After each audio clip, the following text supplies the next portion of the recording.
My friends and I live in a very nice area. Try and picture the typical suburban neighborhood. It's relatively quiet and people are used to the secluded, isolated feeling it provides. The last place you'll expect anything dangerous to really happen, with the exception of what I'm about to tell you. My town gives off a calming silence you'll ever notice. This happened a few summers ago.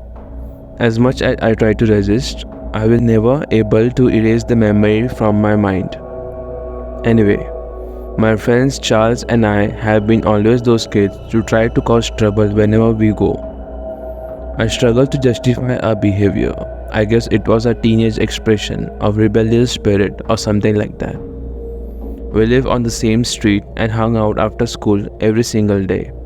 Because our neighborhood consists of nothing but large houses and town trees.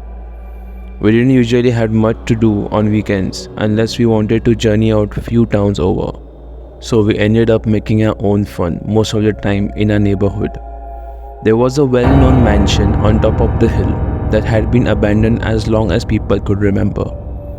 It wasn't real specially. Every kid who lived in my town has been inside their room. So it was essentially stripped of anything of any value. And finding a wall that wasn't coated with multiple layers of spray paint. It was especially creepy because it stood at the edge of the massive cemetery. For Charles and I, this cemetery mansion was kind of a default plan B, if we had nothing else to do. We throw some graffiti up in the air and chill on the roof. This was one of the nights. It was like 3 a.m. on a Wednesday, and Charles and I had been disappointed by a couple of girls who we had plans with. The two of us were kind of upset, so we figured out throwing rocks at the cemetery mansion would be a decent way to release some energy. If we were sober, we might have been more cautious about doing something so stupid. But it was late, it was summer, and we didn't care. I convinced Charles not to drive. We were more than a little drunk, and after 20 minutes walk, we got to the hill, where we met a familiar yet spooky vibes, twisted and hanging down the mucky bricks. Most of the windows shattered, haunting points at the tip of the roof. Definitely a scary feel, especially at such an ungodly hour of the night. Without warning, Charles picked up a stone and threw it towards the house. It went speedily before smashing through one of the windows. It was difficult to confirm the shatter of the glass in the low light of the moon and surrounding streets, but the loud sound of the shattering glass confirmed it. Joyfully, I picked up a rock and did the same, puncturing one of the second floor windows.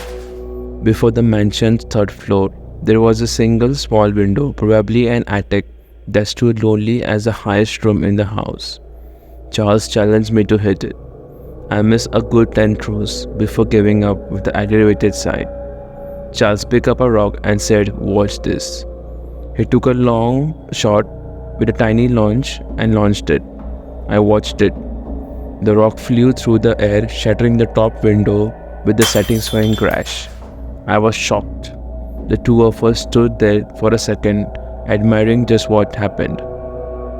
Charles was about to pick up another rock when I stood still at the shattering window.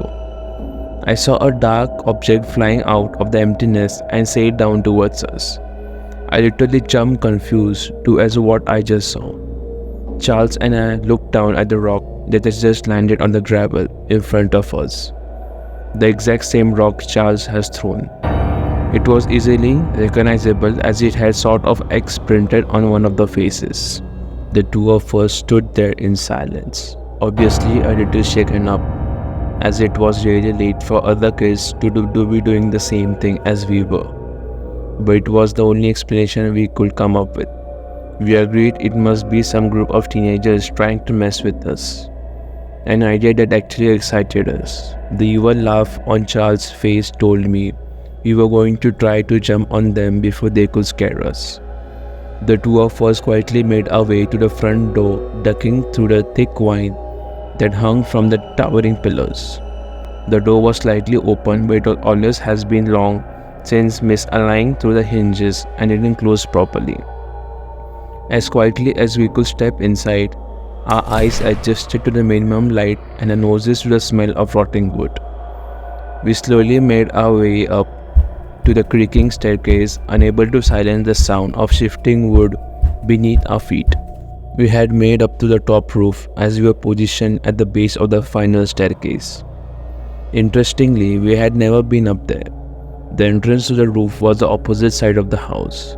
Charles took the lead and I followed directly behind him. The staircase led to a small wooden door which we would presume was the annoying teenagers.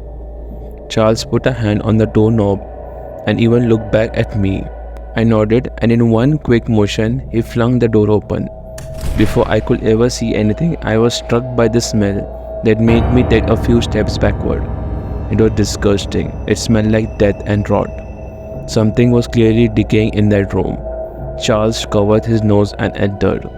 I was more hesitated to do, but I decided I'd rather be on his side than alone in a pitch black staircase. The sight was even worse than the smell. We found ourselves staring at the tiny room with floor of which a red pentagram was painted. There was a few unlit candles and a dark closet door that we didn't open. The smell seemed to be spread out from the closet and I was worried. Charles would want to investigate more. To our surprise, the room was empty with no people. I had enough, though it was really starting to freak me out, and I couldn't fight the urge to stay any longer. I turned towards the door. That's when I saw it. I looked down the staircase and saw two cloaked figures looking up at me. I panicked and ran towards Charles. Just then we heard stomping on the staircase from behind us. Scared as the stomping would be closer to the door, I was prepared to fend off whoever it might be, bracing myself to the fight. As just then, Charles yelled at me, "Dude, come on." I looked around to see Charles halfway out of the shattered window, assumingly stepping out of the room. I hurried, did the same, and the second I made to the top roof, I heard a door forcefully open. We ran across the roof to the entrance. We knew about not wanting to see whether if we were being followed. In this situation has not been so terrible. I don't know what I will be doing through our plan. The darkness made it really impossible to see. One wrong step and we would have been through the depths. I followed close behind Charles and we made up to the roof entrance. It was a little hatch that led to the ladder. Charles failed to open the hatch up. He said it was locked from the inside. Just then he heard a loud voice coming from somewhere distant. They were yelling the freakish deep voice. To this day, it was the scariest thing I've ever heard anyone say. Without thinking, I stomped on the hatch as hard as I could with my right foot, and it gave way in a crashing, loud noise enough to reveal our position to anyone in the house, let alone someone chasing us on the roof. The force of the impact caused me to fall into the hole, and it had not been my hand reflexing grabbing the ladder, I would have been seriously hurt. Charles screamed to let me go, so I climbed down as fast as I could, trying to ignore the pain in my leg. The two of us sprinted down the other staircase and busted out the back door, jumping the fence and running into the cemetery. Charles seems to be fine. He was literally laughing. I, on the other hand, was so scared I could barely think. I never thought squatting behind a gravestone in a cemetery could be something comforting. Charles and I maintained a watchful eye on the mansion. We were expecting someone to be followed us. We waited, and just when we thought the coast was clear, we saw a group of 4 or 5 cloaked figures circling the property, wildly searching us under the bushes and trees. The two of us crept closer into the cemetery until we were sure that there was no chance we could be spotted in the darkness. We hopped on the backside fence, and after that we haven't been there since the house. I can only assume that we were stumbling upon some kind of cult or meeting or ritual. What they decided to do in an empty, abandoned house is something I still ask myself.